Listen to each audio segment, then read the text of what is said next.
आप लोगों के लिए बेहतर से बेहतर, जैसा कि आपका फीडबैक मिलता है, सुधार करते जा रहे हैं। आज हम लोगों का के लिए बहुत ही गर्व की और अच्छी बात है कि हमारे जो आइसर के कोऑर्डिनेटर हैं अमजद हुसैन साहब, डॉक्टर अमजद हुसैन साहब, आज आपको कोशिका और जीवन के बारे में विस्तृत जानकारी देंगे, और जिससे हमारे फील्ड से जुड़े हुए शिक्षक साथी, विद्यार्थी और जो हमारे BRC, BSc, CSC, diet faculty, सीटी फैकल्टी, आईएससी फैकल्टी और बीएड डीएड के स्टूडेंट जुड़े हुए हैं, सब लाभान्वित होंगे। तो साथियों, हम आपको डॉक्टर अमजद हुसैन साहब का थोड़ा सा इंट्रोडक्शन देंगे कि आप वर्तमान में CEO of innovation and incubation centre for the entrepreneurship Eicher Bhopal में हैं। आप का जो वर्क है, आपने director research of global university में पहले वर्क किया है। आपका अनुभव बहुत ही विस्तृत है। सीईओ आप ग्लोबल टेक्नोलॉजी पार्क, और आप senior scientist and group leader, आप clinical transition science at cell work research in Bangalore में काम किया है। आपने अपना education year Boston University United State America से कंप्लीट किया है, और हार्वर्ड यूनिवर्सिटी में भी आपने काम किया से आपने मैनेजमेंट की डिग्री ली है। साथ में आपने जो पीएचडी किया है बायोटेक्नोलॉजी में किया है, international centre for scientific engineering and biotechnology नई दिल्ली से। मास्टर डिग्री आपने बायोटेक्नोलॉजी में आईआईटी रुड़की से की है, और आपके अनेक पेपर पब्लिश हुए हैं जो नेशनल और इंटरनेशनल लेवल के हमारे रिसर्च हैं, पेपर हैं इसमें। और बहुत से लोग आपके मार्गदर्शन में काम कर रहे हैं। निश्चित तौर से हम लोग जो अपने आरआरए के गतिविधियों को भी देख रहे हैं, इसमें डॉक्टर हुसैन साहब का मार्गदर्शन कंटिन्यू मिल रहा है। इससे आपकी जो नेतृत्व क्षमता है वो हमें दिखाई देती है, और लोगों को जोड़ने की, जो कोऑर्डिनेट करने की।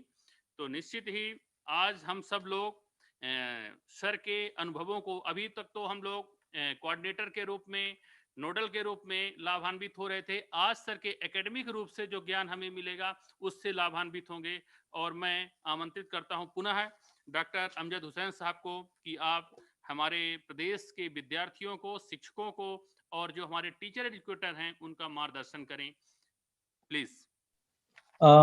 धन्यवाद doctor Tripathi ji for the introduction. जैसा डॉक्टर त्रिपाठी ने बताया कि आइसर भोपाल ने और राज्य शिक्षा केंद्र ने ये प्रोग्राम शुरू किया है, और हर हफ्ते मैं आप सभी लोगों से मिलता रहा हूँ, मुखातिब होता रहा हूँ। अलग अलग जो हमारे इंस्ट्रक्टर्स हैं, लेक्चरर्स हैं, जो हमारी फैकल्टी हैं, वो जब भी लेक्चर देते हैं तो मैं अक्सर इंट्रोड्यूस करता हूँ। और आज मैं खुद आपके सामने एक सेल और लाइफ के बारे में बातचीत करूंगा। ये लेक्चर एक बहुत ही इनफॉर्मल लेक्चर होगा, करीब आधा घंटा 35 मिनट का लेक्चर है। इसमें बीच में मैंने थोड़ा सा चेंज ये किया है फॉर्मेट में कि मैंने क्विजेस भी रखे हैं थोड़े से बीच बीच में, ताकि जो स्टूडेंट्स हैं वो थोड़ा सा एंगेज रहें। हालांकि हम आपसे लाइव तो नहीं जुड़ पाएंगे क्योंकि ये लेक्चर यूट्यूब पे स्ट्रीम हो रहा है, लेकिन हम आपके क्वेश्चन आंसर्स इंटरेक्ट नहीं कर पाएंगे। लेकिन फिर भी ये कि हम क्विजेस लेंगे और उसको आप एक तरह से इवेल्युएशन के फॉर्म में आप देख सकते हैं कि आपको लेक्चर समझ में आ रहा है कि नहीं, तो ये ज्यादा इम्पोर्टेंट है। तो थैंक यू त्रिपाठी जी। और जैसा डॉक्टर त्रिपाठी ने बताया कि मैं यहाँ पर आइसर भोपाल में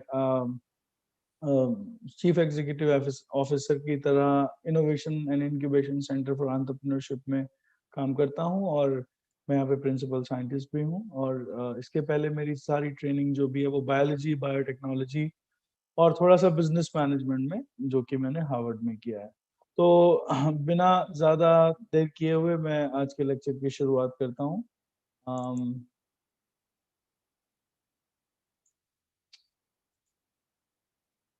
मैं जरा स्लाइड शेयर करता हूँ आपसे।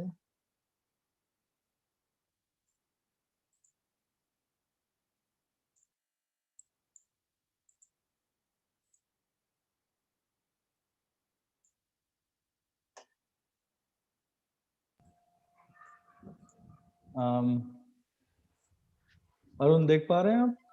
Yes sir. ठीक है। तो जैसा कि मैंने अभी आपसे डिस्कस किया कि आज का जो टॉपिक है वो है सेल एंड लाइफ, कोशिका और जीवन। और हम इस बारे में बात करेंगे कि कैसे जो कोशिका है, जो सेल है, जिसको कि लाइफ की यूनिट भी कहा जाता है, वो कैसे इंपॉर्टेंट है और क्यों उसके बिना लाइफ पॉसिबल नहीं है। और ये एक तरह से बायोलॉजी का पहला लेक्चर है, तो मैं उम्मीद करता हूँ कि आपको थोड़ा इसमें इंटरेस्ट आएगा, ताकि हम उसके बाद आगे कॉल ले सकें कि कितना डिटेल में हमें आगे भी लेक्चर्स प्लान करने हैं। तो मैंने इसमें कोशिश ये की है कि जितना मुझे हिंदी में मटेरियल मिल सकता था मैंने ट्राई किया है कि उसको हिंदी में लिखूं, लेकिन फिर भी क्योंकि साइंस ग्लोबल है तो थोड़ा सा इंग्लिश की टर्मिनोलॉजीज भी आएंगी। मीडियम हमारा हिंदी रहेगा, लेकिन फिर भी हम कोशिश करेंगे कि ज्यादा से ज्यादा हिंदी में बात कर पाए। जहां पर अवॉइड नहीं कर सकते इंग्लिश का यूज करना, तो वहां पर इंग्लिश में टर्म्स जो है वो यूज करेंगे। तो कोशिका, जैसे मैंने बताया कि लाइफ की यूनिट है एक तरह से, यानी कि जो स्मॉलेस्ट पार्ट है जिसमें आप ये कह सकते हैं कि ये अलाइव है, उसको सेल कहते हैं। और अगर आप नेचर को देखें तो नेचर का एक नियम है, या जितने भी जो ऑर्गेनिज्म है जो कि ग्लोबली प्रेजेंट हैं कहीं पर भी, ठीक है, वो सॉइल में हो, वाटर में हो, एयर में हो, जो भी है, वो ऑर्गेनिजम्स जो हैं वो रिप्रोड्यूस करते हैं। ये एक प्रकृति का नियम है कि वो अपने जैसे दूसरे ऑर्गेनिजम्स को बनाने की एक क्षमता रखते हैं। सर स्लाइड शो ऑन कर दीजिए तो फुल स्क्रीन पे आ जाएगा। अच्छा, अब ठीक है अरुण? यस। हाँ, तो मैं यही बता रहा था कि जो ऑर्गेनिजम्स हैं वो रिप्रोड्यूस करने की क्षमता रखते हैं। और जो ऑर्गेनिज्म है, जो भी जीव जंतु हैं, वो कम से कम छोटे से छोटा जो होता है वो एक सेल जिसका बना होता है। एक सेल से छोटा जो है कोई जीव या कोई जंतु नहीं हो सकता, ठीक है। और एक सेल के बाद उसमें फिर 10 सेल हो सकती हैं, 500 सेल हो सकती हैं, हजारों सेल हो सकती हैं, लाखों करोड़ों सेल हो सकती हैं, जैसे कि ह्यूमन में होती हैं। लाइक 10⁻13 की रेंज में सेल्स होती हैं ह्यूमन के अंदर। लेकिन ऐसे भी ऑर्गेनिज्म, ऐसे भी जीव जंतु एग्जिस्ट करते हैं जिनमें एक ही सेल है। तो अब आप इमेजिन करिए कि वो कितने सिंपल होते होंगे। जैसे अगर आप ह्यूमन की तुलना में देखें तो वो बहुत सिंपल होते होंगे। क्या कोशिका से छोटी चीजें हैं बहुत सारी चीजें हैं कोशिका से छोटी, लेकिन वो सजीव नहीं है, वो लाइव नहीं है। जैसे वायरस जो है, वायरस जो है वो कोशिका से छोटा होता है साइज में। वायरस का मैंने एग्जांपल इसलिए लिया क्योंकि आजकल कोरोना वायरस सभी आपने सुना होगा। तो जो वायरस है वो सेल नहीं है, वायरस सेल से भी छोटा है साइज में, और वायरस को इसीलिए हम अलाइव नहीं मानते। वायरस को भी अलाइव होने के लिए सेल के अंदर एंटर करना पड़ता है। खैर, वो डिस्कशन हम बाद में करेंगे। और क्या बैक्टीरिया एक कोशिका है? आंसर इज यस, बैक्टीरिया एक तरह की कोशिका है वो भी। तो हालांकि सिंगल सेल होती है, तो उसके बारे में हम बात करेंगे। तो बॉटम लाइन ये है कि जो भी ऑर्गेनिजम्स दुनिया में एग्जिस्ट करते हैं वो कोशिकाओं के बने हुए हैं। अगर एक कोशिका है तो वो यूनिसेलुलर ऑर्गेनिज्म है, और अगर एक से ज्यादा कोशिकाएं उनके अंदर, जैसे हमारे अंदर होती हैं, तो हम मल्टी सेलुलर हैं, बहुकोशिकीय ऑर्गेनिज्म है। तो ये एक कोशिका का स्ट्रक्चर है कि जितनी भी सेल्स हैं, हमारे अंदर भी जितनी सेल्स हैं, उनका जो स्ट्रक्चर है कुछ इस तरह से दिखता है। एक सेल एक तरह से एक कंपार्टमेंट होता है जिसमें सबसे बाहर एक मेम्ब्रेन होती है जिसको प्लाज्मा मेम्ब्रेन या प्लाज्मा झिल्ली या कोशिका झिल्ली कहते हैं।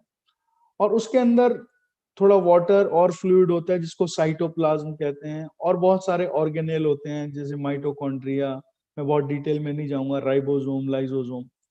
तो इनके सबके अलग अलग काम हैं। और आपको मैं ये इसलिए बता रहा हूँ क्योंकि आप इमेजिन करिए कि ह्यूमन के अंदर 3.5 इंटू 10⁻13 इतनी ज्यादा कोशिकाएं हैं। आप जीरो लगाइए 13 तो आपको इमेजिन होगा। और हर एक कोशिका के अंदर इतनी ज्यादा कॉम्प्लिकेटेड, इतनी ज्यादा कॉम्प्लेक्स स्ट्रक्चर है। और हर सेल का काम और सेल के अंदर जितने कंपार्टमेंट हैं इन सब का काम जो है वो ऑलरेडी डिसाइडेड है और बहुत ही तरीके के साथ ये सब अपने काम को अंजाम देते हैं। तो आप इमेजिन कीजिए कि जो क्रिएशन है जो ओवरऑल जिसको हम ह्यूमन कहते हैं वो कितना कॉम्प्लेक्स और कितना स्ट्रक्चरली फिट क्रिएशन है, ये मैं आपको बताना चाहता हूँ। और इनके काम क्या है, जैसे जनरली हम खाना खाते हैं तो खाना खाने के बाद जो हमारा फूड प्रोडक्ट्स हैं वो ब्रेक डाउन होते हैं, ग्लूकोज या वो सब उस सब मॉलिक्यूल्स में, वो सेल के अंदर जाते हैं, वहां पर फर्दर टूटते हैं, फिर माइटोकॉन्ड्रिया में कुछ उसका पार्ट जाता है, वहां से एनर्जी रिलीज होती है, एनर्जी से हम अपना काम करते हैं। मैं आपको सिर्फ एक एग्जांपल दे रहा हूँ। लाइसोसोम क्या करते हैं, जब सेल बूढ़ी हो जाती है, ओल्ड हो जाती है, तो लाइसोसोम जो है अब फट जाते हैं और वो सेल को डाइजेस्ट कर लेते हैं। तो ये सारी चीजें इस तरह से सेल के अंदर होती हैं। जैसे मैंने अभी बताया कि बैक्टीरिया भी एक सेल है और बहुत सारी अलग अलग तरह की सेल हैं। तो सेल की स्ट्रक्चर और कॉम्पोजिशन के बेसिस पर दो तरह की सेल्स को रखा गया है। दो तरह से होती हैं सेल्स, एक प्रोकैरियोटिक, एक यूकैरियोटिक। इसका मतलब क्या, और मैं अभी थोड़ी देर में बहुत इंटरेस्टिंग चीजों पे आऊंगा, अभी 2-4 मिनट थोड़ा आपको ये डिटेल्स में बता रहा हूँ। Pro means primitive, karyotic nucleus को कहते हैं, यानी कि जो बेसिकली जो जिसमें डीएनए होता है वो भी एक स्ट्रक्चर होती है। तो जिन सेल के, अब आप सोचिए कि सेल के पहले क्या होगा, सेल तो बहुत सिंपल स्ट्रक्चर है, उसके पहले ऐसे ही मॉलिक्यूल्स होंगे, सबसे पहले सेल बना कंपार्टमेंट। तो जब सबसे पहले नेचर ने क्रिएट किया तो वो बहुत ही सिंपल फॉर्म रहा होगा, सिर्फ एक सेल है, वो डिवाइड कर सकती है, और वही आप अगर देखेंगे तो उसी को सारा काम करना है, खाना भी उसी को लेना है बाहर से, डाइजेशन भी इसी को करना है, सब कुछ करना है, ह्यूमन की तरह नहीं। लेकिन ये जो शुरू की सेल थी, इसमें जो अंदर लेयर्स थी वो बहुत कम थी। जो एक स्ट्रक्चर होती है न्यूक्लियस, और न्यूक्लियस में दो लेयर्स होती हैं, दो मेम्ब्रेन होती है, तो कोई भी ऐसा स्ट्रक्चर नहीं था जिसमें डबल मेम्ब्रेन हो। तो न्यूक्लियस नहीं था, माइटोकॉन्ड्रिया, इस तरह के स्ट्रक्चर नहीं थे, यानी सिंपल सेल थी। तो इसको कहा गया प्रोकैरियोटिक। जब बाद में हजारों लाखों सालों के बाद और इवोल्यूशन होता रहा तो उसके बाद और कॉम्प्लेक्स स्ट्रक्चर बना, लेयर्स बन गई, दो दो मेम्ब्रेन आ गई अंदर, तो ये सारे स्ट्रक्चर बन गए, माइटोकॉन्ड्रिया, न्यूक्लियस, ये सारी चीजें।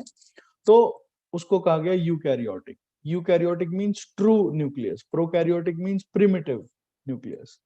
तो बात ये है, इसका जो मैं आपको निचोड़ बता रहा हूँ वो ये है कि जो शुरू में सबसे पहले लाइफ आई प्रोकैरियोटिक सेल के फॉर्म में, वो बहुत ही सिंपल थी। उसके बाद यूकैरियोटिक में थोड़ा सा एडवांस वर्जन हुआ जिसमें डीएनए न्यूक्लियस के अंदर कैद था, एक तरह से न्यूक्लियस था, जिसको आप कह सकते थे कि यहाँ पे न्यूक्लियस है, नाभि है, तो उस तरह का स्ट्रक्चर था। तो डबल मेम्ब्रेन, न्यूक्लियस, माइटोकॉन्ड्रिया, ये जितनी भी मेम्ब्रेन वाली जो स्ट्रक्चर है, डबल मेम्ब्रेन वाली स्ट्रक्चर, वो प्रोकैरियोटिक सेल में नहीं होती, यूकैरियोटिक सेल में होती हैं। अब मैं यहाँ पे क्यों इतना एम्फेसिस कर रहा हूँ इसको, इसलिए क्योंकि जैसे बैक्टीरिया है वो प्रोकैरियोटिक सेल है, और हमारे अंदर जितनी सेल है वो यूकैरियोटिक सेल। उसी तरह से प्लांट और एनिमल की जो सेल है वो भी अलग अलग होती हैं। प्लांट सेल और एनिमल सेल वैसे तो अगर आप देखें उनके कंपोनेंट तो 80-85% सेम होते हैं, लेकिन जो मेन डिफरेंस है प्लांट सेल और एनिमल सेल में, प्लांट सेल में क्लोरोप्लास्ट होता है जिसमें क्लोरोफिल होता है ग्रीन कलर का, जिसकी वजह से जो प्लांट का जो कलर है वो ग्रीन दिखता है आपको। और आप जानते होंगे, कभी अलग एक लेक्चर में बात करेंगे कि क्यों ग्रीन होने से प्लांट जो है अपना खाना खुद बना पाते हैं। प्रकाश संश्लेषण एक क्रिया होती है, फोटोसिंथेसिस, उसके थ्रू, वो अभी बात नहीं कर रहे हैं। लेकिन सेल के बारे में बता रहे हैं कि प्लांट में जो सेल है वो भी सजीव है, प्लांट भी जो है वो लाइव ऑर्गेनिज्म माने जाते हैं। तो उनमें जो दो स्ट्रक्चर मैं बता रहा हूँ, क्लोरोप्लास्ट उनमें होता है, एनिमल सेल में नहीं होता। और एक प्लांट सेल के बाहर, हर सेल के बाहर एक और एक्स्ट्रा लेयर होती है जिसको हम सेल वॉल कहते हैं, ठीक है, जिसमें ज्यादातर सेल्यूलोज होता है, तो वो पार्ट एनिमल सेल में नहीं होता। ये दो डिफरेंस हैं जो कि प्लांट सेल को और एनिमल सेल को डिफरेंशिएट करते हैं। तो अगर जो अभी तक हमने बात की आपसे, हमने आपसे ये बताया कि दो तरह की सेल हैं, एक वो जो एकदम शुरू वाली है बेसिक प्रोकैरियोटिक, एक वो जो थोड़ी एडवांस है जिसमें मेम्ब्रेन वाली स्ट्रक्चर्स हैं यूकैरियोटिक, ठीक है। और दूसरा प्लांट सेल और एनिमल सेल। प्लांट सेल में क्लोरोप्लास्ट है, सेल वॉल है, एनिमल सेल में ये चीजें नहीं है, ठीक है। हाँ, एक मेम्ब्रेन जो बाहर की है, जो बाउंड्री होती है, वो सब में सारी सेल में प्रेजेंट होती है। तो अगर हम आपसे क्वेश्चन पूछें, आप ये करके देखिए, खासतौर से जो स्टूडेंट्स हैं, कि प्रोकैरियोटिक सेल में क्या नहीं होता है, ये क्वेश्चन है हमारा आपसे। जैसे कि मैंने हिंदी में भी नीचे लिखा है, इनमें से कौन सी चीज ऐसी है जो प्रोकैरियोटिक सेल में नहीं होती है, प्रोकैरियोटिक कोशिकाओं में नहीं होती। पहला, डेफिनेटिव न्यूक्लियस, निश्चित नाभिक। दूसरा, डीएनए। तीसरा, कोशिका झिल्ली, सेल मेम्ब्रेन। और तीसरा, साइटोप्लाज्म। चौथा, सेल मेम्ब्रेन। तो आंसर इज डेफिनेटिव न्यूक्लियस।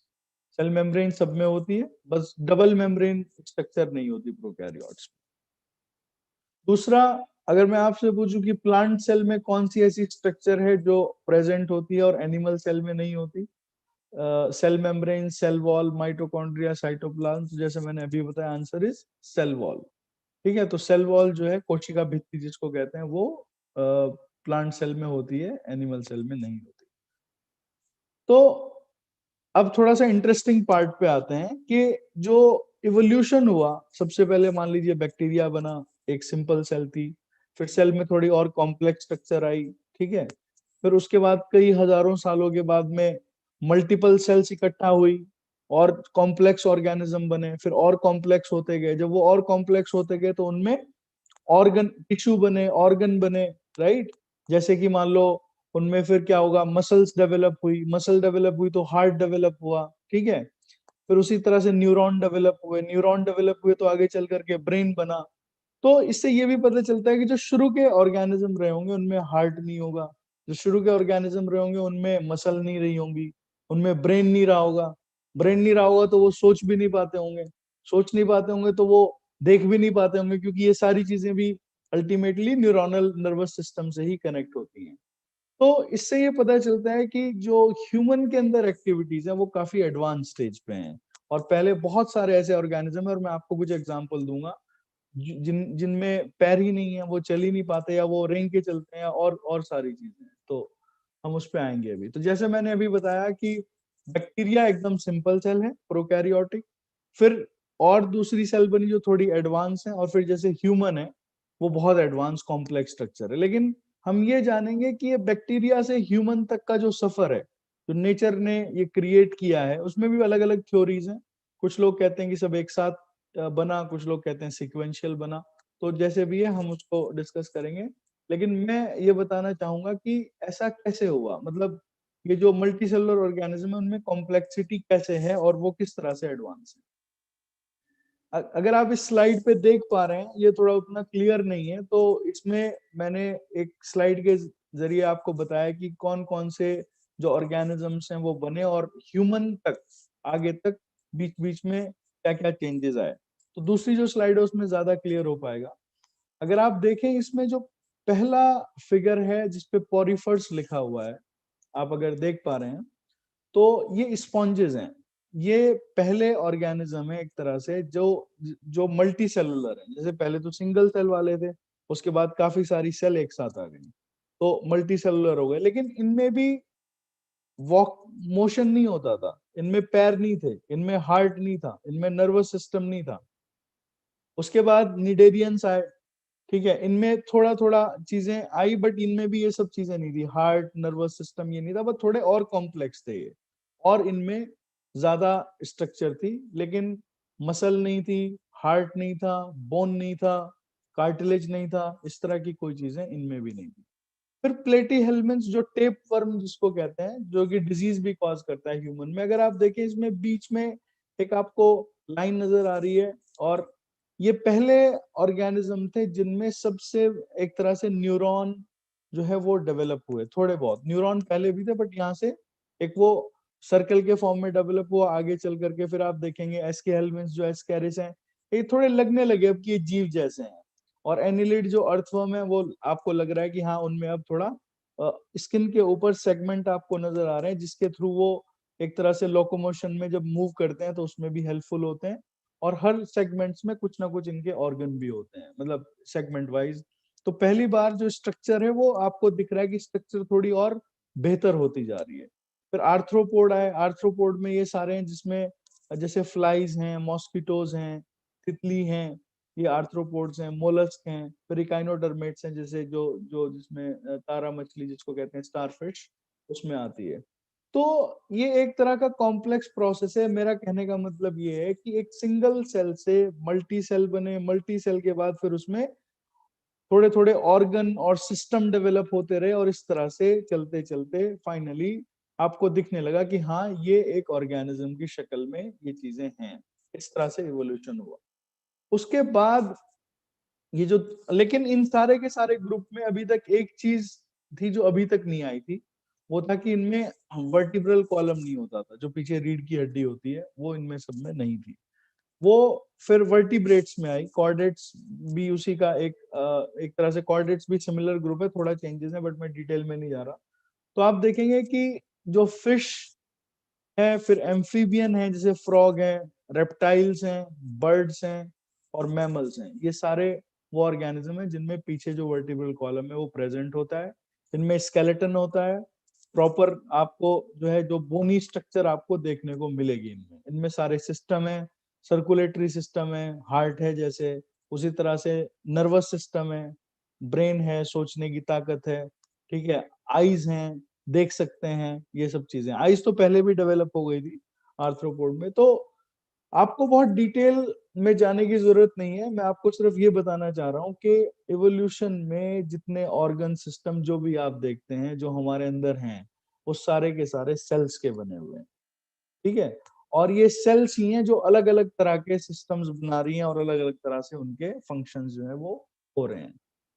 तो अगर एक और क्वेश्चन मैं आपसे पूछूं कि इनमें से कौन सा सबसे ज्यादा एडवांस है, अर्थवर्म, मॉस्किटो, फिश या ह्यूमन, तो इसका आंसर क्या होना चाहिए? इसका आंसर होना चाहिए ह्यूमन। मानव जो है वो सबसे ज्यादा एडवांस है, क्योंकि आप देख रहे हैं कि ये सारे सिस्टम डेवलप होते जा रहे हैं और आगे चल करके।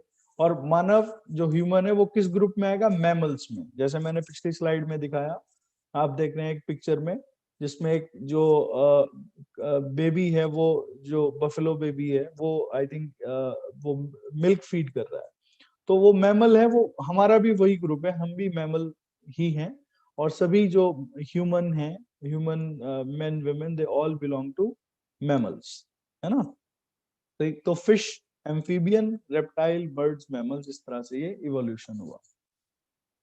तो अब हम एक बहुत ही इंटरेस्टिंग पार्ट पे आते हैं कि चाहे हमारे अंदर जितनी भी कोशिकाएं हों, करोड़ों उससे भी ज्यादा कोशिकाएं हमारे अंदर हैं, लेकिन जो हमारी लाइफ की शुरुआत है, आपकी, मेरी, त्रिपाठी जी जो बैठे हैं और भी जो ऑडियंस हैं, सभी की जो शुरुआत है वो एक सिंगल सेल से हुई है। कभी ना कभी सिंगल सेल थी, जाइगोट। और जाइगोट क्या है? जाइगोट वो सेल है जो स्पर्म और ओवम के मिलने से जो सबसे पहले बनती है सेल, उसको जाइगोट कहते हैं। उसमें जो स्पर्म का पार्ट है वो फादर का होता है, ओवम का पार्ट है वो मदर का होता है। दोनों में 23 क्रोमोसोम होते हैं, 46 जाइगोट में होते हैं। उसमें मैं डिटेल जेनेटिक्स में डिटेल में नहीं जा रहा, लेकिन ये इंटरेस्टिंग पार्ट ये है कि फर्स्ट डे जब लाइफ की शुरुआत होती है ह्यूमन के केस में, पहली सेल जो है वो जाइगोट बनती है, जो कि मदर के वोम में बनती है, ठीक है। और उसके बाद, मतलब वोम में नहीं, मतलब फर्टिलाइजेशन के बाद मदर में ही होती है, और जाइगोट डिवाइड करना शुरू करता है। यहां से शुरू होती है लाइफ, एक सेल से, और अब तक का जो सफर है। तो जब ये सेल डिवाइड करना शुरू करती है, पहले 2 सेल बनती हैं। अगर आप नीचे स्लाइड के नीचे की तरफ देखेंगे तो उसमें आपको नजर आएगा, जहां पे लिखा है human embryonic and foetal development, fertilised egg, ये जाइगोट है। इससे 2 सेल बनी, क्योंकि ये सेल डिवाइड कर सकती हैं। फिर 4 बनी, फिर 8 बनी, फिर 16 बनी। इस तरह से नंबर बढ़ता चला जाता है। और जब बहुत नंबर बढ़ जाता है, फिर उसमें सेल शुरू में एक जैसी होती हैं सारी सेल्स, फिर उनमें क्या होता है कि कुछ पार्ट कुछ सेल में एक्टिव होता है, कुछ कुछ में एक्टिव होता है, तो सेल भी अलग अलग तरह की बनने लगती है। यहीं से नर्वस सिस्टम बनता है, यहीं से हार्ट वाला जो सिस्टम है कार्डियोवैस्कुलर वो बनता है, यहीं से बोन्स बनती हैं, यहीं से आपका जो डाइजेस्टिव सिस्टम है वो डेवलप होता है, और उस तरह से होते होते होते होते 9 मंथ्स के अंदर जो है वो पूरा डेवलपमेंट जो एक प्रेगनेंसी का जो टाइम है वो कंप्लीट होता है, तो उसके बाद बेबी बॉर्न होता है। बॉटम लाइन ये है कि स्टार्टिंग एक सिंगल सेल से होती है, तो इसका मतलब कोशिका जो है वो पावरफुल है। हम सारे के सारे सब एक सेल का रिजल्ट हैं, एक तरह से देखा जाए तो जाइगोट का। और क्योंकि इसके ये क्यों बना पाई, एक सेल से मल्टीपल सेल क्यों बन पाए, क्योंकि इसके अंदर एक एबिलिटी है, ये डिवाइड कर सकती है। ये जो डिवीजन की एबिलिटी है ये सेल के अंदर होती है, और जो कि जाइगोट और एम्ब्रियो के अंदर जो सेल्स होती हैं वो बहुत तेजी से डिवाइड करती हैं, तो उनके अंदर बहुत ही फास्ट कैपेसिटी होती है डिवीजन की और रीजनरेशन की। इसीलिए आपने सुना होगा अक्सर कि, और ये एबिलिटी बॉर्न होने के बाद भी रहती है, क्योंकि ऐसा नहीं है बेबी जब बॉर्न होता है वो बड़ा होता है, तो इसका मतलब लगातार कहीं ना कहीं क्या हो रहा है कि सेल का डिवीजन हो रहा है, तभी तो बड़ा हो रहा है ना बेबी, बर्थ के बाद भी। तो इसका मतलब और आगे चल करके ये चीज जो है वो कम होती जाती है। यही रीजन है कि आपने अक्सर सुना होगा डॉक्टर्स को कि जो बच्चे हैं उनमें हीलिंग पावर ज्यादा होती है। जब ओल्ड एज हो जाती है तो डॉक्टर कहते हैं कि भाई अब थोड़ा हील होने में आपको टाइम लगेगा, क्योंकि जो सेल्स की डिवीजन की जो एबिलिटी है वो कम हो जाती है या होते होते खत्म हो जाती है आगे आने वाले टाइम, मतलब एज के साथ साथ। तो ये जो सेल अलग अलग हो जाती हैं, अलग अलग किस्म की हो जाती हैं, उसके बाद इनका जो फंक्शन है वो भी अलग अलग हो जाता है। जैसे न्यूरॉन है, अब पहले तो अगर आपने देखा सारी सेल किससे बनी, जाइगोट से, तो सारी सेम होनी चाहिए, तो इन्फॉर्मेशन सब में सेम होती है। जैसे आपको एक होता है ना कि एक फैमिली में लोग रहते हैं लेकिन काम अलग अलग करते हैं, क्योंकि उनका स्पेशलाइजेशन अलग अलग है। किसी ने इंजीनियरिंग की ट्रेनिंग ली वो इंजीनियर बन गया, डॉक्टर की ट्रेनिंग ली तो वो डॉक्टर बन गया, ठीक है। तो उसी तरह से इनमें भी ट्रेनिंग होती है सेल के अंदर, रिप्रोग्रामिंग होती है जीन्स के अंदर, जीन्स के थ्रू, कि कौन से जीन किस सेल में एक्टिव होंगे। होते सारे जीन हैं, जो जीन न्यूरॉन में है वही जीन आपकी हार्ट सेल में है, वही जीन आपकी बोन सेल में है, वही जीन आपकी मसल सेल में है। जीन सिमिलर है, लेकिन कौन से जीन किस में एक्टिव होंगे उसके बेसिस पर यह तय होता है कि सेल आगे चल करके क्या करेगी। जैसे न्यूरॉन है तो वो ये जितना भी जो सिग्नल्स को परसीव करने का काम आप जो एक्ट कर पाते हैं वो न्यूरॉन्स के थ्रू या न्यूरॉन्स के थ्रू ही चीजें डिसाइड होती हैं। जैसे फॉर एग्जांपल आप टच करते हो, आपको पता चलता है कि ये हॉट है सरफेस या ये कोल्ड है सरफेस, तो वो किसके थ्रू, वो न्यूरॉन्स हैं, वो सेंसरी न्यूरॉन्स होते हैं, तो उनके थ्रू पता चलता है आपको। या कोई भी जर्क लगता है आपको या पेन फील होता है तो वो सब न्यूरॉन के थ्रू होता है। और इनके बीच में इतना ज्यादा आर्टिकुलेटली डिजाइंड है कि इनके बीच में प्रॉपर इलेक्ट्रिसिटी जैसा सिग्नल का जो है वो कंडक्टेंस भी होता है और सारी चीजें होती हैं। उसी तरह से जैसे आरबीसी है, रेड ब्लड सेल्स, उनका अलग काम है बिल्कुल। उनके अंदर हीमोग्लोबिन होता है, वो ऑक्सीजन को कैरी करती है, जबकि बनी सारी की सारी सेल किससे हैं, जाइगोट से बनी है, तो ये ऑक्सीजन को कैरी करने का काम करती है। उसी तरह से अगर यही सेल डिवीजन बहुत ज्यादा हो जाए और बहुत एबनॉर्मल हो जाए तो इसी सेल को यही सेल किस में कन्वर्ट हो जाती है, कैंसर सेल में कन्वर्ट हो जाती है। ये इंपॉर्टेंट है समझना कि एक तरफ सेल डिवाइड कर रही हैं और कुछ नहीं हो रहा है, नॉर्मल डिवीजन हो रहा है, लेकिन अगर बहुत ज्यादा डिवाइड हो जाए, एबनॉर्मली डिवीजन होने लगे, तो वो लंप बन जाता है और उसको अल्टीमेटली फिर हम क्या कहते हैं, ट्यूमर कहते हैं, कैंसर कहते हैं। जैसे कि आप देख सकते हैं कि इस फिगर में एक ब्रेन ट्यूमर का एक फिगर है, उस तरह से प्रोस्टेट कैंसर, प्रोस्टेट ट्यूमर है, तो इस तरह से कैंसर भी डेवलप होता है। और ये जो कैंसरस सेल है डेवलप होने से उतना नुकसान नहीं होता। जब ये सेल ब्लड सर्कुलेशन में एंटर करके कहीं दूसरे ऑर्गन में चली जाती हैं तो वहां पर ये उस ऑर्गन का फंक्शन जो है वो उसको खराब कर देती हैं, और इस वजह से अल्टीमेटली उस ऑर्गन फेलियर या ऑर्गन मेल फंक्शन की वजह से जो पेशेंट है उसकी आगे चल करके डेथ हो जाती है। तो ये जो इसीलिए आपने अक्सर सुना होगा डॉक्टर्स को कहते हुए कि कैंसर जो है वो स्प्रेड हो गया है, वो फैल गया है, अब कंट्रोल नहीं हो सकता। तो उस तरह से तो ये भी पूरा जो है वो सेल्स की वजह से ही होता है। तो सेल अगर चाहें तो, या अगर उनकी जो रिप्रोग्रामिंग सही है तो उसमें आप देख रहे हैं कि वो सारे ऑर्गन बना सकती हैं, और सारी कितनी बेनिफिशियरी चीजें हैं वो बेनिफिशियल हैं, सब सब चीजें वो कर पा रही हैं। लेकिन अगर वही सेल एबनॉर्मली डिवाइड करना शुरू कर दे तो उससे कैंसर भी हो सकता है।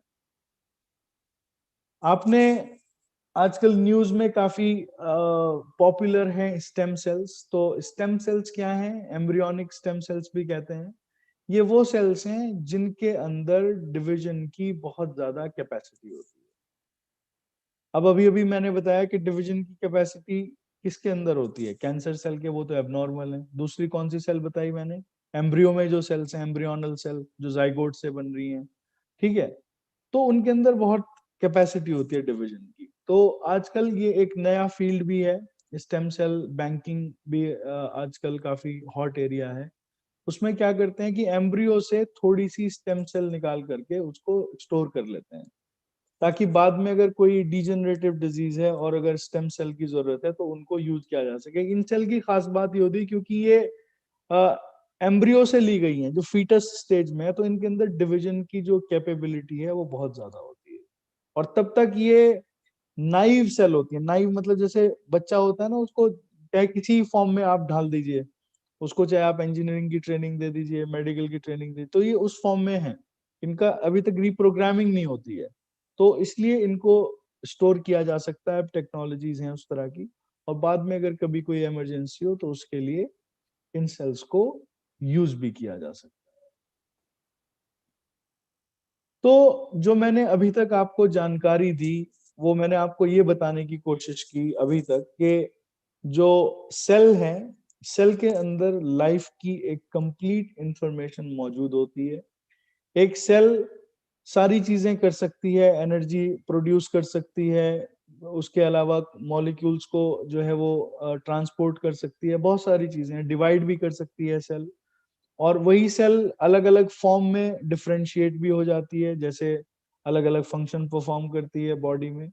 और मैंने आपको ये भी बताया कि जब शुरू में सेल्स डेवलप हुई तो सबसे पहले जो बैक्टीरिया सेल थी, बैक्टीरियल सेल एक सिंपल फॉर्म ऑफ सेल थी, उसमें न्यूक्लियस नहीं था, उसको हम प्रोकैरियोटिक सेल कहते थे। उसके बाद न्यूक्लियस आ गया तो उनको हम यूकैरियोटिक सेल कहने लगे। फिर उसके बाद ज्यादा सेल हो गई तो वो उन ऑर्गेनिज्म को हमने कहा कि वो मल्टी सेलुलर ऑर्गेनिज्म है, मल्टी सेलुलर एनिमल है। और उनमें, उन मल्टी सेलुलर में भी ऐसा नहीं हुआ कि एक सिंगल सेल से और मल्टी सेलुलर बना तो सारी चीजें एक साथ आ गई। आहिस्ता आहिस्ता आई। पहले जैसे मसल्स का डेवलपमेंट हुआ, फिर उसके बाद जैसे नर्वस सिस्टम का डेवलपमेंट हुआ, ये सारी चीजों का। और आगे आगे जैसे जैसे ऑर्गेनिज्म कॉम्प्लेक्स होते चले गए और सिस्टम्स और ऑर्गन्स जो है वो आगे उसी तरह से बनते चले गए। और फाइनली मैंने आपको बताया कि जो ह्यूमन है, मैमल्स जो हैं, वो सबसे ज्यादा एडवांस ग्रुप है। और वही एक ग्रुप है जिनमें जो बेबी बॉर्न होते हैं जिनके, और जिनमें मिल्क फीड जो होता है वो फीमेल जो है वो मैमल्स में ही करा सकती है, और कोई ग्रुप नहीं है जिसमें इस चीज का डेवलपमेंट हुआ है। तो ये एक तरह से एडवांस कैरेक्टर है। आपने ये भी देखा होगा कि जो रिस्पॉन्स है ह्यूमन में वो बहुत क्विक है चीजों को लेकर के। जैसे अगर आप, जो वर्म होते हैं, जो राउंड वर्म है, या जो जैसे मैंने पुराने ऑर्गेनिज्म जो बताया, उनमें नर्वस सिस्टम उतना केपेबल नहीं था कि वो क्विकली रिस्पॉन्ड करें, बट ह्यूमन क्विकली रिस्पॉन्ड कर सकता है, सोच सकता है, और पहले ही ये डेवलप हो गया था। ऐसा नहीं कि ह्यूमन में हुआ, लेकिन ह्यूमन में ये मोस्ट एडवांस स्टेज में है। तो और मैंने आपको ये भी बताया कि जो जाइगोट है वो सिंगल सेल है, उससे कैसे लाइफ की शुरुआत हुई, और सेल कैसे डिवाइड करती है, क्यों डिवीजन इंपॉर्टेंट है, और अगर डिवीजन एबनॉर्मल हो तो इसी से कैंसर भी हो सकता है। और एक ये लास्ट क्विज है आपके लिए जिसमें ट्रू और फॉल्स टाइप स्टेटमेंट है। जैसे कि पहला स्टेटमेंट है, cancer is an uncontrolled division of cells. Cancer जो है वो कोशिकाओं का अनियंत्रित विभाजन है। ये बात ट्रू है या फॉल्स है? तो answer is, it is true. Haemoglobin के कारण आरबीसी लाल रंग के होते हैं। ट्रू और फॉल्स? ट्रू। युग्मनज यानी जाइगोट में कोशिका विभाजन की अक्षमता होती है। ये बात ट्रू है या फॉल्स है? ट्रू है, तभी तो डिवाइड करके एम्ब्रियो और फीटस बनता है। न्यूरॉन स्टेम सेल की तुलना में तेजी से विभाजित होते हैं। फॉल्स, क्योंकि न्यूरॉन जो हैं, जो न्यूरॉन सेल्स हैं, वो डिवाइड नहीं करती, इसीलिए ये भी कहा जाता है कि न्यूरॉन जब डैमेज हो जाते हैं, ब्रेन में कोई डैमेज हो जाता है, तो वो परमानेंट होता है। स्टेम सेल को भ्रूण से अलग किया जाता है, जाइगोट से। यस, ये ट्रू है। और लास्ट इज मिल्क ग्लैंड्स जो है वो बर्ड्स और मैमल्स में प्रेजेंट होती हैं। तो नीचे मैंने चेंज किया था फिश, मछली और बर्ड्स में प्रेजेंट होती है, तो ये फॉल्स है क्योंकि मिल्क ग्लैंड जो है वो सिर्फ मैमल्स में प्रेजेंट है। तो ये मैंने आपको आज बहुत ही बेसिक सेल के बारे में जानकारी दी, और इसका मेरा पर्पस ये था कि अगर इसमें इंटरेस्ट डेवलप होगा तो आगे चल करके हम और डिटेल्ड लेक्चर, जैसे कि फिर और डिटेल में जाएंगे, जैसे और अलग अलग जो प्रोसेस होते हैं बायोलॉजी में, और इसमें जो भी अगर आपकी कोई क्वेरीज और कमेंट हो आप हमें ईमेल कर सकते हैं या यूट्यूब पे आप कमेंट भी कर सकते हैं। तो मैं इसी के साथ अपना आज का लेक्चर खत्म करता हूं, और मैं धन्यवाद करता हूं राज्य शिक्षा केंद्र, गवर्नमेंट ऑफ मध्य प्रदेश को, और centre for science and society Eicher Bhopal, ministry of education government of India को, कि उन्होंने ये अपॉर्चुनिटी मुझे दी ताकि मैं ये लेक्चर आप तक पहुंचा सकूं, और साथ साथ ये प्रोग्राम जो हम रन कर रहे हैं जैसे डॉक्टर आरपी त्रिपाठी ने बताया, मैं उम्मीद करता हूं कि आने वाले टाइम में और भी हम लेक्चर्स से आपके साथ जुड़ेंगे। Thank you very much. धन्यवाद अमजद सर। साथियों, आज आपने बहुत ही अच्छे तरीके से सीखा कि हमारे जो सेल है किस प्रकार से ये कार्य करती है, किस प्रकार से इसकी संरचना है। बहुत ही बारीकियों से सर ने बारीकियों पर ध्यान दिया और आप लोगों को बताया। निश्चित तौर से हमारे बच्चों के स्तर की यही सब चीज़ें हैं, जो छोटी छोटी चीज़ें हैं उनके समझ में सामान्यतः जब अपने से पढ़ते हैं तो नहीं आती हैं। यदि वो चित्र के माध्यम से और भी वीडियो के माध्यम से देखते हैं तो उनके बहुत बेहतर तरीके से समझ में आता है। और सर आपने जो आज बताया, निश्चित तौर से इससे हमारे विद्यार्थी और शिक्षक दोनों लाभान्वित होंगे। और बायो में बहुत से शिक्षकों की, जो हमारे टीचर एजुकेटर हैं, उनकी मांग थी कि कुछ लेक्चर बायो में भी हों। सर मैथ और साइंस में तो हम लोग बहुत सुन लिए आपके, क्योंकि हमारे शिक्षक जो हैं सभी तीनों स्ट्रीम से मिले होते हैं, मैंने फिजिक्स, केमिस्ट्री, बायो और मैथमेटिक्स। और हमारे मिडिल में जो व्यवस्था भी है यही है कि जो हमारे शिक्षक साथी हैं वो ऐसे ही हैं कि वो दोनों सब्जेक्टों को पढ़ाते हैं। तो निश्चित तौर से जो बायो स्ट्रीम के लोग हैं वो निश्चित तौर से आज लाभान्वित हुए होंगे, और उनके जो भी कमेंट्स आएंगे उनको हम देख करके आगे और भी बेहतर चीज़ें इनके सामने लेकर आएंगे। और आज हमारे जो विद्यार्थी, शिक्षक इससे लाभान्वित हुए हैं। सर आपने जो उनको सेल के बारे में बताया कि सेल से ही हम लोगों का जीवन है, इससे निश्चित तौर से हमारे विद्यार्थी और शिक्षक लाभान्वित हुए। आपका सर बहुत बहुत धन्यवाद। और ये श्रृंखला हमारी नियमित चलती रहेगी, अच्छी अच्छी चीज़ें आती रहेंगी। और आपके पास सर जो कमेंट्स आए उनको देख के जरूर निश्चित तौर से हमारे विद्यार्थियों के लिए ऐसी व्यवस्था रखी जाए कि उनको अगले में कुछ ना कुछ उनके 5 मिनट या 10 मिनट जो उनके अच्छे प्रश्न हैं, एक, दो या तीन विद्यार्थियों के लेकर के, और उनके यदि नाम भी बता दिए जाए वहां से कि इस विद्यार्थी का इस विद्यालय का क्वेश्चन आया था, बहुत अच्छा था, इससे हमारे और प्लस टीचर का, तो टीचर भी हमारे उत्साहित होंगे और विद्यार्थी भी होंगे और देखेंगे। तो 2 से 3 क्वेश्चन आप अपन अगले बार से कोशिश करें कि उनके प्रश्नों के उत्तर 5 से 10 मिनट में दें और उनको अधिक से अधिक उत्साहित करें। और फिर जो हमारी योजनाएं होंगी उनको फिर और अपन देखेंगे क्या कर सकते हैं। जो अच्छे शिक्षक होंगे, अच्छे विद्यार्थी होंगे, निश्चित तौर से उनको हम और भी अवसर देंगे कि आपके सामने रूबरू होकर प्रशिक्षण ले सकेंगे। हम ऐसी हम लोग व्यवस्था कर रहे हैं। तो निश्चित तौर से हमारे शिक्षक, विद्यार्थी, टीचर एजुकेटर सब लोग मिलकर के अच्छे प्रश्न जो आपको वाजिब पूछना चाहिए, जो कुछ कंसेप्ट लिए हों, बच्चों के स्तर के हों, बच्चों की तरफ से पूछे जाएं, ऐसे प्रश्नों के लिए बच्चों को आप लोग उत्साहित करिए, उनका उत्साहवर्धन करिए ताकि बच्चे अधिक से अधिक प्रश्न करें और हम लोग उन प्रश्नों के उत्तर देंगे। प्लीज सर और कुछ बोलना? नहीं, बिल्कुल ये बहुत अच्छा सजेशन है, और इसमें थोड़ा सा चैलेंज ये हो सकता है कि जैसे हर वीक हमारे जो इंस्ट्रक्टर होते हैं वो अलग होते हैं, तो जैसे जो पिछले सेशन के क्वेश्चन, हाँ, लेकिन जैसे अभी अगले कुछ हफ्ते मैं सेशंस लेने वाला हूँ क्योंकि नहीं, उससे बीच में थोड़ा, अपन तो से चर्चा कर लेंगे, जैसे हाँ वो जिनके कर प्रश्न लेंगे, होंगे तो प्रश्न से उत्तर लिखित में ले लेंगे, उनको थोड़ा 2 मिनट के लिए जोड़ बता लेंगे। देंगे। हाँ, नहीं, ये हाँ बहुत वहाँ अच्छा सजेशन है। 5 मिनट के लिए उनको जोड़ लेंगे कि 5 मिनट बिल्कुल। आप भी जुड़ जाइए, जो प्रीवियस हमारे जिनका लेक्चर होगा, तो वो बच्चों को प्रश्न के जवाब अगर मिल जाएंगे तो उनको मजा आएगा, क्योंकि हमने प्रश्नोत्तरी विधि से जो हमारा शिक्षण कार्य चलता है, इससे बच्चे जुड़ते हैं, लोगों में उत्साह बढ़ता है, और क्योंकि हम बच्चे का भी नाम लेने वाले हैं और टीचर का भी, इसके स्कूल का नाम भी, उससे और हमारे इसमें कंपटीशन बढ़ेगा, श्रोताओं का भी, श्रोता हमारे बढ़ेंगे, दर्शक बढ़ेंगे, आगे देखेंगे, क्योंकि ये उनके क्वेश्चन जो बाकी में भी बाद में भी वीडियो हमारे पड़े रहते हैं, उसको भी लोग लाइव करेंगे